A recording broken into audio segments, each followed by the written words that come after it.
unlimited ride for 2 days. You're welcome to hop off and on at any of our stops along the route.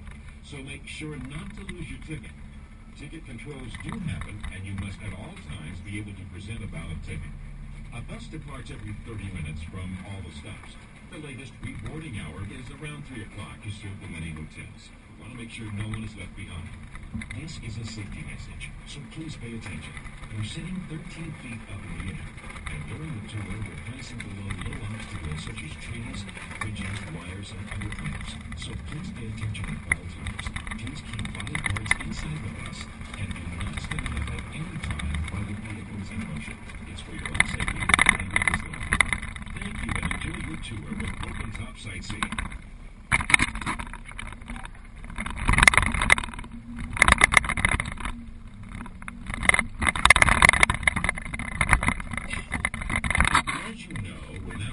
Stop 1 at Union Station.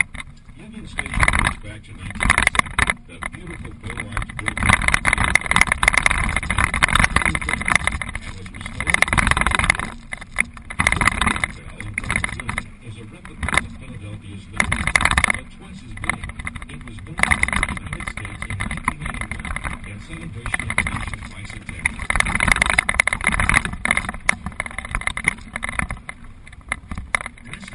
We're at the Coastal Museum.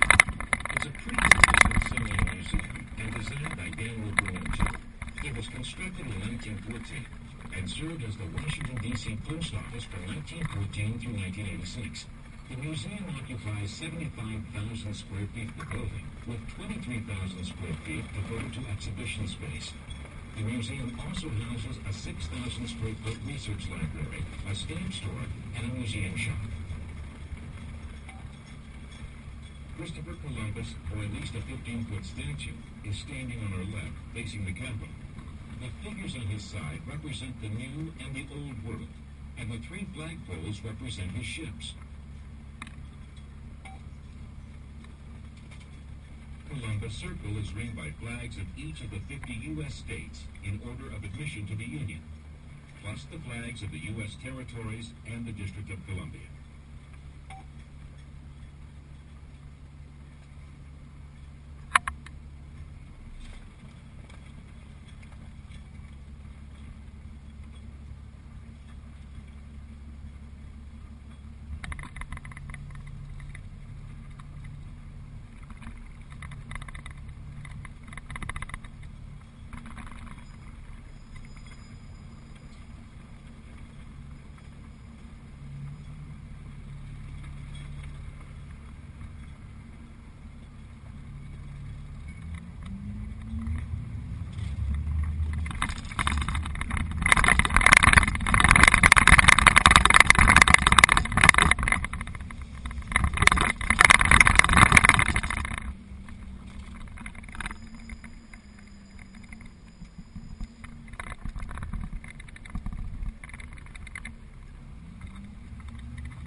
Japanese-American Memorial in honor of those who fought and were held prisoners during the period of 1942 to 1945.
Since its start in 1793, the Capitol has been through many constructions and stands today as a monument to the American people and their government.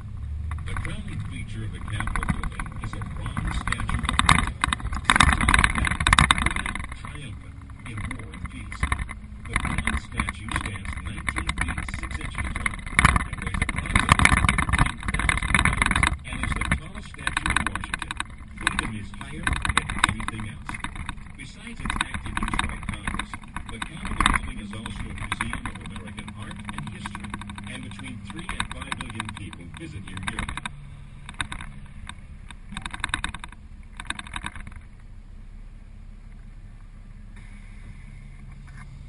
The Peace Monument in this circle honors naval fighters during the Civil War and symbolizes peace by symbols of science, literature, and art. Sightseeing stop 2, the U.S. Capitol, also serving the Senate buildings, the Supreme Court, the Library of Congress, and the Botanical Garden. You must board at this same spot. Departure is every 30 minutes. Please check the latest reboarding time with your driver.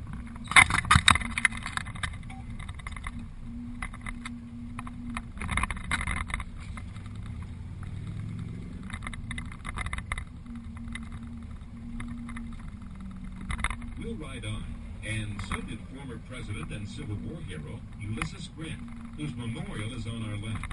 He was quite a character, and it is said that he smoked 20 cigars a day.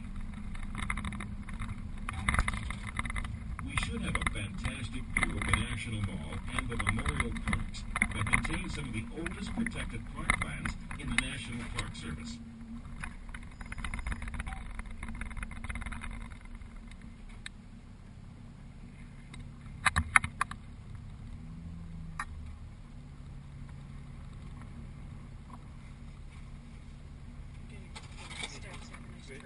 Thanks, you too.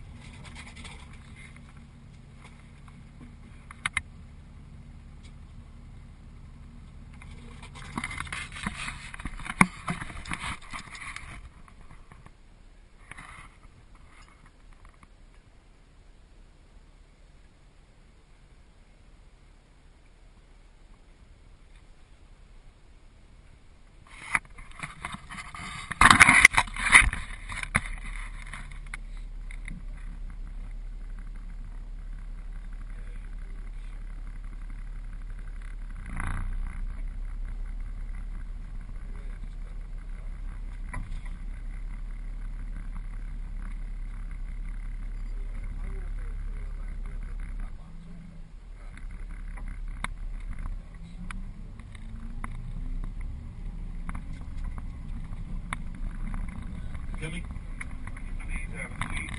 Show gallery focusing on modern and Picasso, Matisse, Pollock, Andy Warhol, Roy Lichtenstein, and Alexander Calder, among others.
Canadian flag ahead on our right.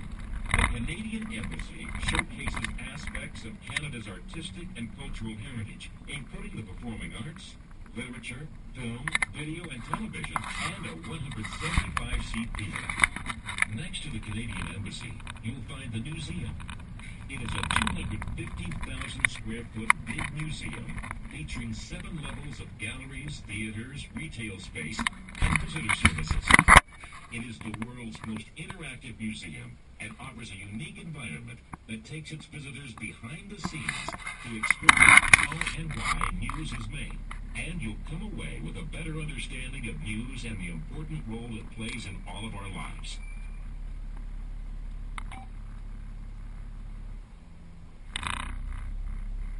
We are now at Constitution Avenue, and coming up on our left, the west wing of the National Gallery. It has an impressive collection of European masters, among others, Jean Vermeer, Rembrandt, Monet, Van Gogh, and Leonardo da Vinci. The building dates back to 1937. The Sculpture Garden is located next to the National Gallery. 17 works from the National Gallery's growing...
The building in front to the left is the Federal Bureau of Investigation, FBI.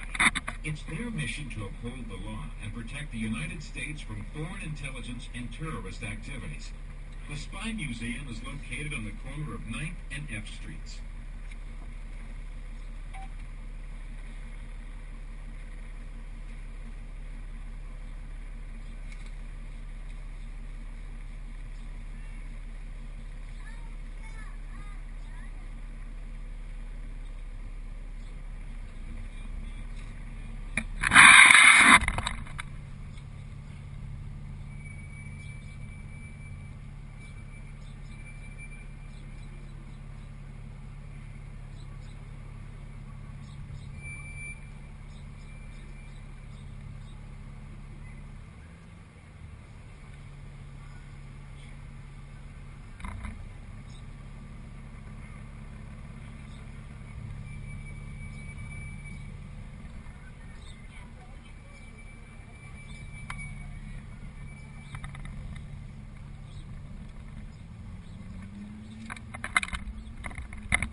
Foreigners often ask about May is a good vibe in the U.S.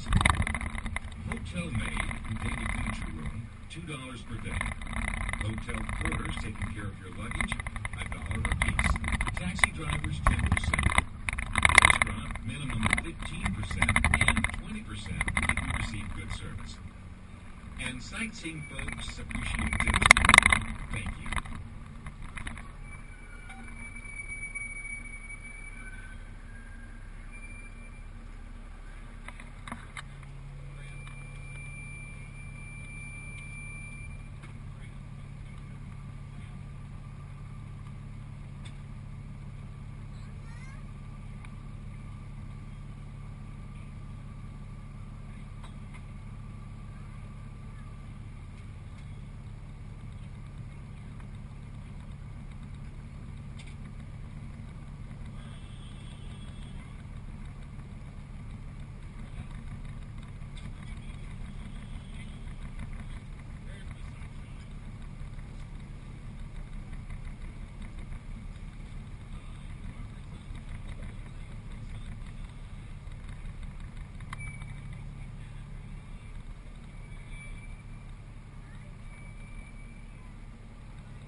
This is the largest building in Washington, and the only federal building dedicated to both government and private use. The motion is to the right.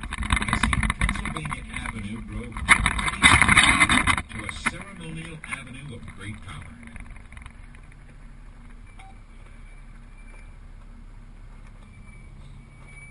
Behind the trees, in front of us, the White House. If you wish to get a closer look, we recommend you get off at this stop, number 8. The White House Visitor Center is located to our left, where you'll also find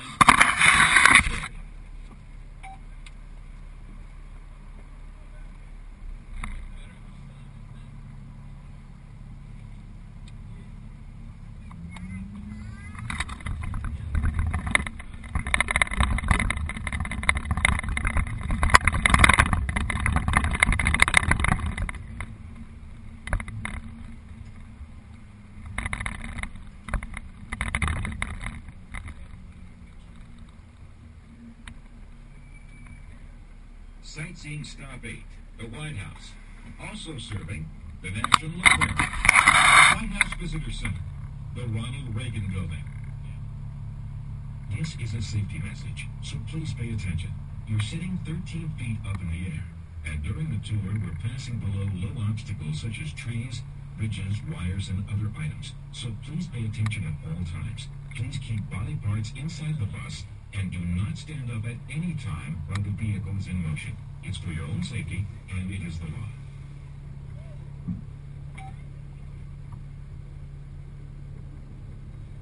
The oldest continuously operating hotel is the one next to us.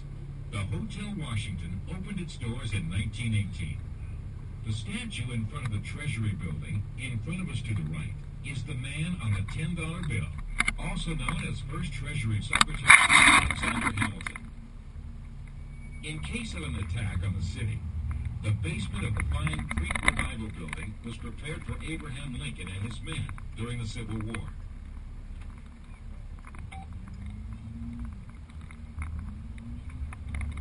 Please remember, the latest reporting time is around 3 o'clock to serve the many hotels. We want to make sure no one is left behind. Thank you. We are now close to the White House, which contains 3 elevators, 6 levels, 412 doors, 147 windows, 132 rooms, 35 bathrooms, 8 staircases, and 28 fireplaces. It's located at 1600 Pennsylvania Avenue, and in a few minutes, we'll get an even greater view from Constitution Avenue. The White House dates back more than 200 years. Sandstone in late Georgian style. President William Howard Taft expanded the West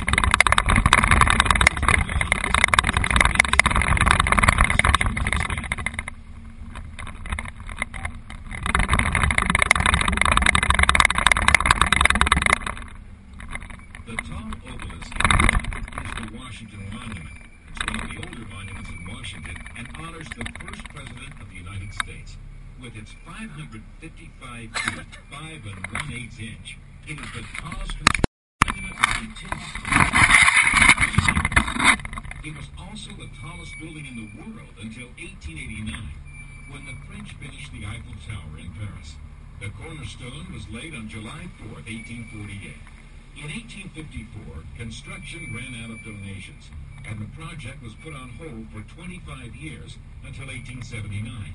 This is why you can see a difference in the shade of the stones. If you wish to take a closer look or ask for tickets to enter the Washington Monument, you can hop off at Sightseeing Stop 20.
Camera ready.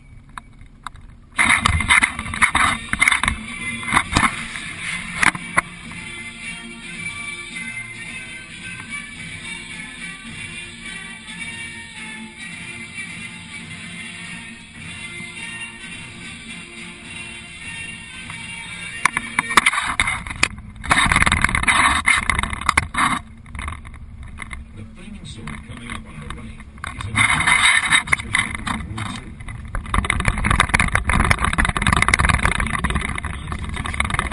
At the next traffic light on our right, 376 served as an oasis in the bustling city. At the turn of the century, the gardens were beneath the Potomac River. When Pierre Lepau planned the Capitol,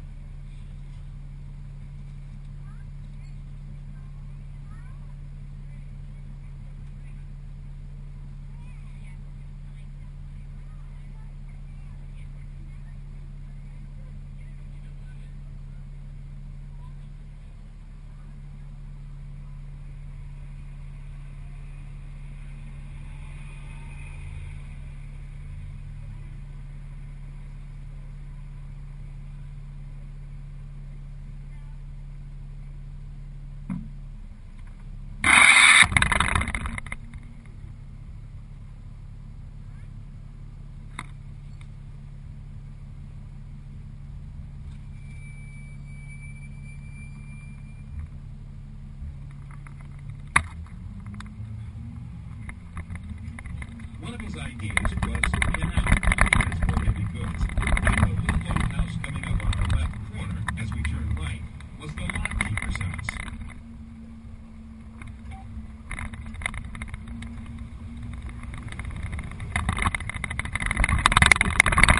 The White House was John F. Kennedy.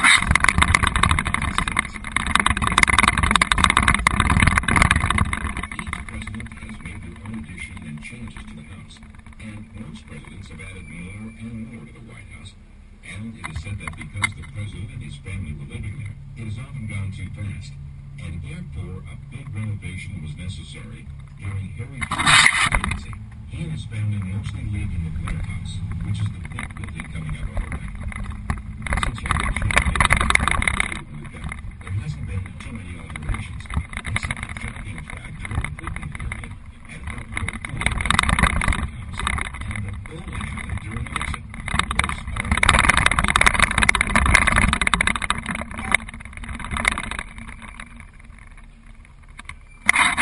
As we recall, Abraham Lincoln was the first president to be murdered. It happened on April 13, 1865. Almost 100 years later, the fourth president in history was assassinated. People who remember November 22, 1963, know exactly where they were and what they were doing when President John F. Kennedy was assassinated. The 35th President of the United States.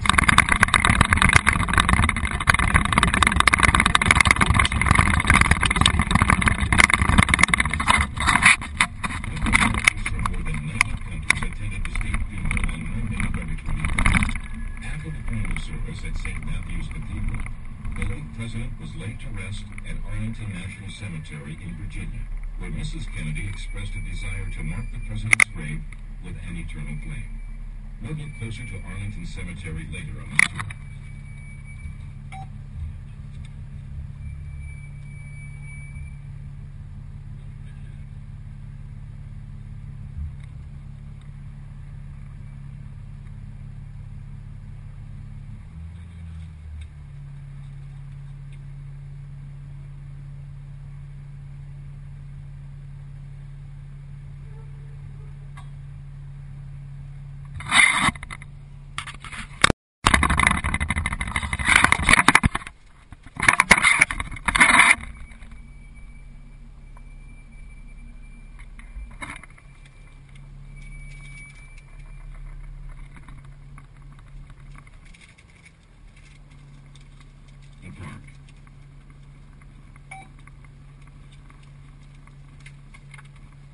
This is a safety message, so please pay attention. You're sitting 13 feet up in the air, and during the tour, we're passing below low obstacles such as trees, bridges, wires, and other items. So please keep monitoring sits inside the bus and do not stand up at any time while the vehicle is in motion. It's for your own safety, and it is the law.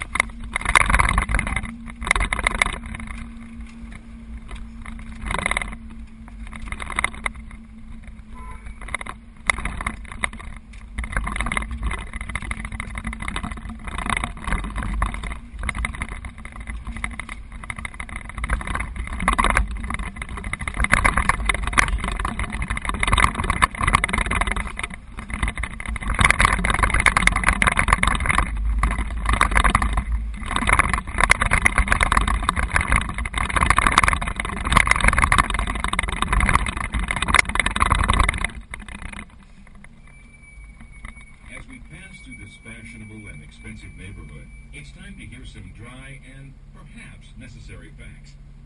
The lowest elevation of D.C. is sea level. Highest is 420 feet. The population for Washington, D.C. is about 550,000. For the entire metro, it is about 5.4 million. D.C. has about 70,000 students. About 13% are foreign persons. The national average white population is about 8%.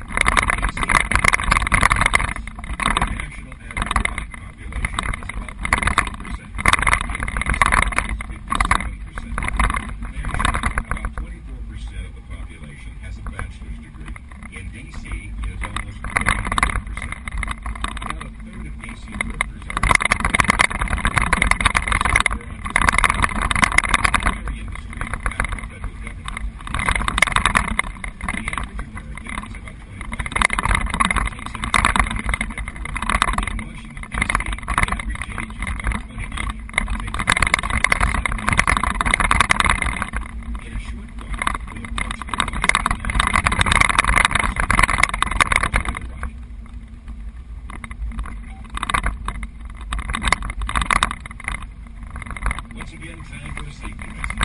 Please pay attention to wires and trees. And please consider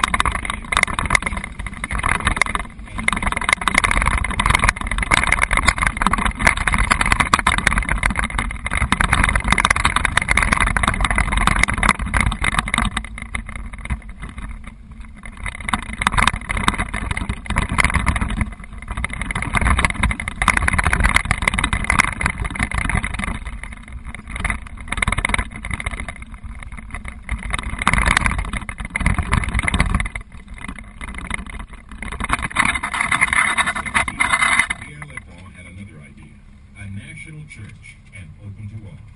Construction of the Cathedral Church of St. Peter and St. Paul, just called the Washington National Cathedral, began on September 29, 1907. 83 years later, to the day, on September 29, 1990, the cathedral was completed. The nation's capital as a national house of prayer for all people. The total area is 83,012 square feet.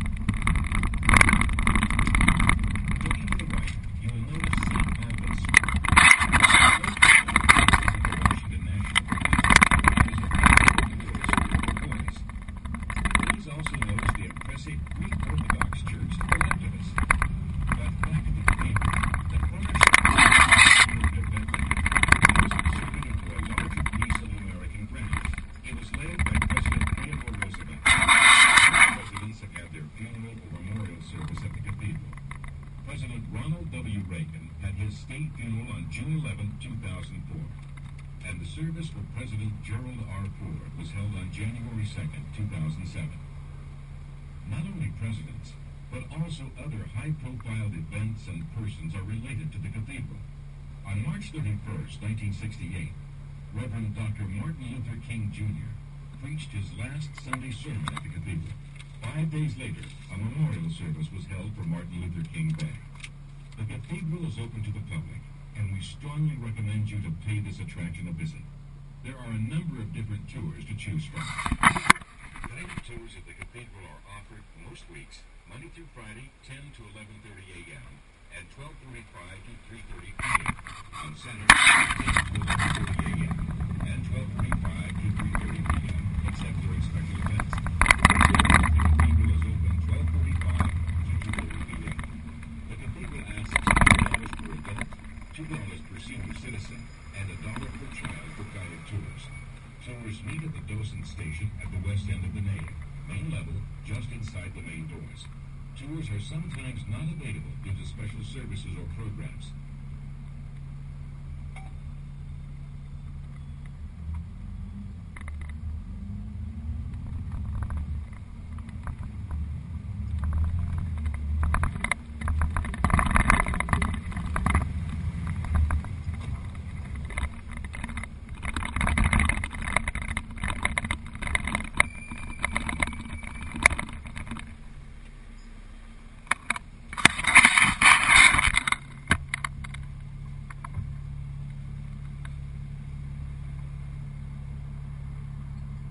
Sightseeing stop 14, Washington National Cathedral. Please remember the latest reboarding time is around 3 o'clock to serve the many hotels. We want to make sure no one is left behind. Thank you.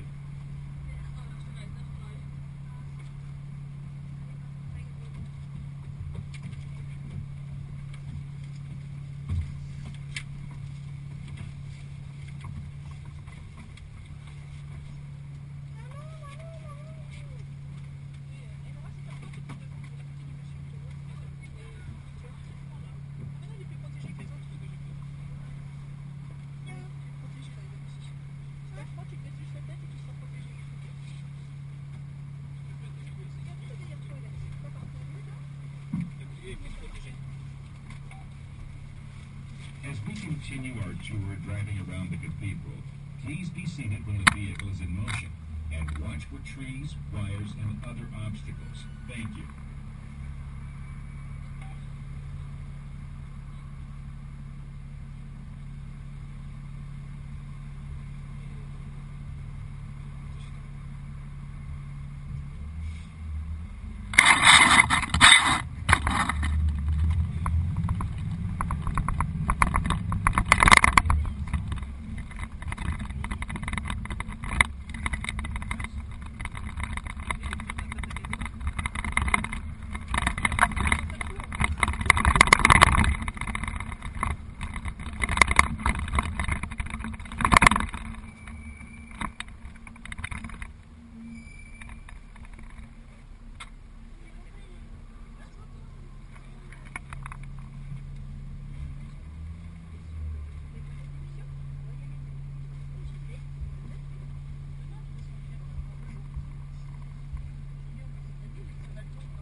Washington, D.C. got its present shape. In honor of Christopher Columbus, the city was named the Territory of Columbia. And to honor George Washington, the